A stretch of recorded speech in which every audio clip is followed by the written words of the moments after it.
Far in the future, all federal and state prisons are owned by private companies. These organizations also own the lives of the prisoners and use them as entertainment. Many sick games at the cost of human life are played for people's amusement. At the beginning of the film, new inmates are being admitted into a federal prison in China. Everyone is lined up and asked about their names and crimes. Among the criminals is 20-year-old Riki, who has been sentenced to 10 years in prison for assault and manslaughter. Riki is not like the usual submissive inmates. He doesn't bother to listen to the guards and does what he wants to. They already do not like him, so when the metal detector rings because of Riki, they take it as an opportunity to show their dominance. He is taken to the X-ray machine, which shows that he has bullets inside his body. The guards inquire why he didn't let the doctors take them out, to which he says that they're souvenirs from the person he killed. No one dares to talk back after the comment, and Riki is led inside with the other inmates. The place is separated into 4 parts named after 4 directions. Each part is ruled by a different leader. The leaders even have the authority to terminate people's probation and work closely with the prison warden. One morning, a bully named Samuel is in the bathroom. He snatches a towel out of an elderly inmate named Omar, which eventually causes an argument. Samuel and his minions bully the poor man and break his nose. A guard comes to calm the situation, but upon seeing that Samuel is the perpetrator, he simply walks away.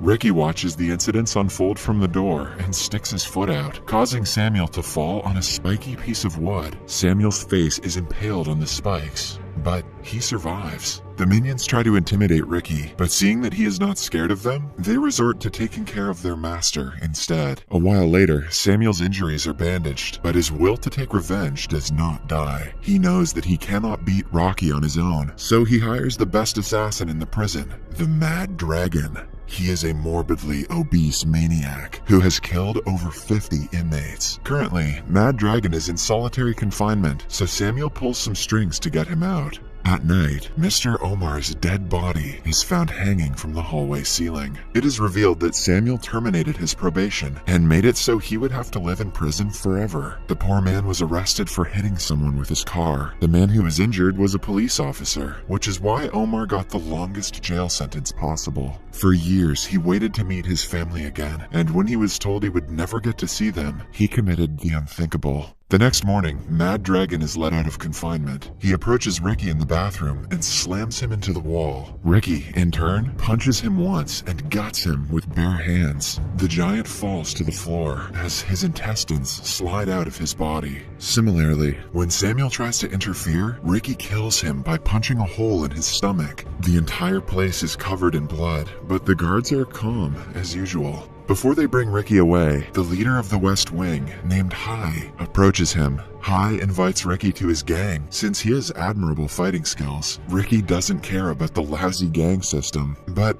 refrains from refusing the order out loud. Then, we're shown a flashback of the time Riki was still in school. He was living in an orphanage since his parents died when he was in elementary school. One afternoon, he goes to visit their graves and comes across his uncle. The man is a master of kung fu with vast knowledge of all forms of fighting techniques. He sees real talent in Riki and offers to be his master. Starting that day, they train every day in the graveyard. Riki even drops out of school to focus on the training. Every session, his limits are tested, and when he manages to break a stone with his chest, the training is complete. Back in the present, Riki is taken to the assistant warden of the prison named Hook. The man has a hook for his right hand and a prosthetic eye. After being told what Riki did to the other inmates, Hook glows red in anger. He stabs Riki's hand to the table, asking him to reveal how he got so powerful. When he doesn't speak, Hook brings out a picture of Riki's girlfriend and insults her. An angered Riki breaks the table with his injured hand and threatens Hook to mind his own business before walking away. 1 year ago, Riki was the happiest he has ever been, and the only reason was his girlfriend, Fei. They were deeply in love and looking to get married after she graduates. But then came a dreadful night that changed everything. While returning home, Fei came across a gangster selling opium to school kids to use as drugs. She is caught spying on them and brought to the leader of the gang. He lusts over her beauty and tries to force himself on her, but Fei manages to escape. However, while trying to run away, she falls off the building and dies. It creates a huge dent in Riki's life and makes him hungry for revenge. Hence, he finds the gang leader one night without his minions. The man shoots Riki several times and doesn't miss a single shot, but Riki doesn't feel the pain of gunshots over the pain of losing Fei-Fei. He punches the man in the skull and ends his life in a single blow. He is later sentenced to prison, but doesn't regret his actions at all. The next day, all the inmates of the West Wing attack Samuel's minion, now that he doesn't have anyone to protect him. They are stopped by the West Wing leader, Hai, who wants to assert his dominance since everyone is praising Riki. He hits a man named Kang and chains him to a pole in front of the entire prison. Then he asks everyone if they are willing to save Kang and go against him.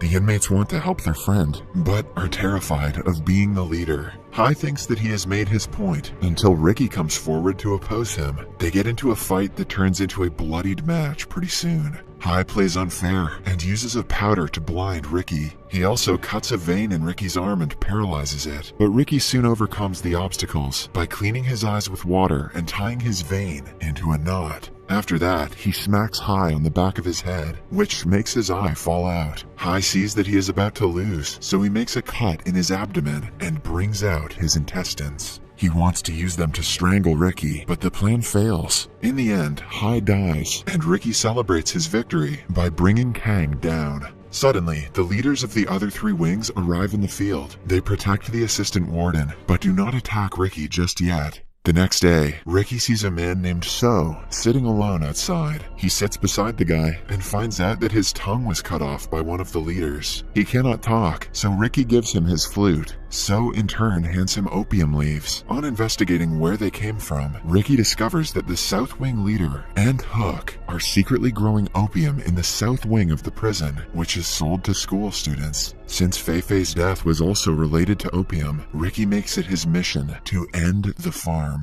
Later, the gang leaders get a hint of So's friendship with Riki. To teach him a lesson, they skin him to death and throw his corpse outside for everyone to see. Riki is devastated by the poor guy's death.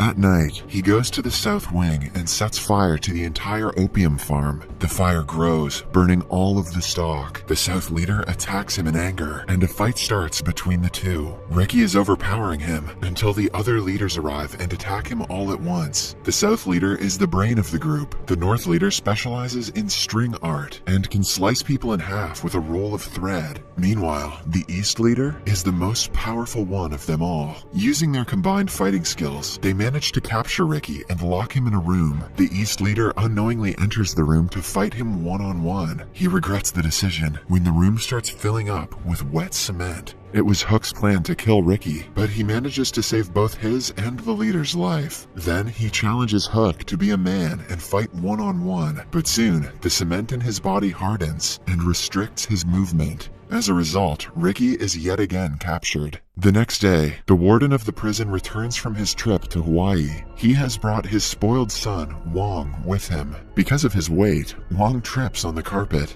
As a result, the guy who rolled the carpet out is killed. The warden treats the inmates as mere insects to be stomped on and only cares about his son. Upon finding out about the destroyed opium farm, his blood boils in anger. Hook brings him to a cell where Riki is tied up to the ceiling. He is still covered in concrete, but upon seeing him, he flexes the dirt off of his body. Then he attacks the warden, promising to punish him for trading opium. He is soon stopped by the East leader, who locks Riki's hands and proceeds to beat him up for the warden and his son's entertainment. Amidst the torture, someone mentions Fei-Fei's name, which brings Riki back to his normal self. He frees his hands and uppercuts into East's throat, killing him in an instant. I feel like I got uppercutted in the throat too. Before Riki can celebrate, the ceiling made of metal starts moving down. He prevents it from crushing him and escapes, much to everyone's surprise. In the following scene, he is kept inside a hole in the ground, and the prisoners are asked to bury him. They reluctantly do as told, scared for their lives. Riki is only given bamboo to help him breathe. He stays there for over a week, thinking about Fei-Fei every minute. Then, on the 8th day, the warden orders to bring his dead body out so everyone gets to see what happens to people who go against the rules of the prison. Riki is pulled out, but to everyone's surprise, he is perfectly fine and can even do acrobatics. Everyone is impressed by his skill, which makes the South leader furious.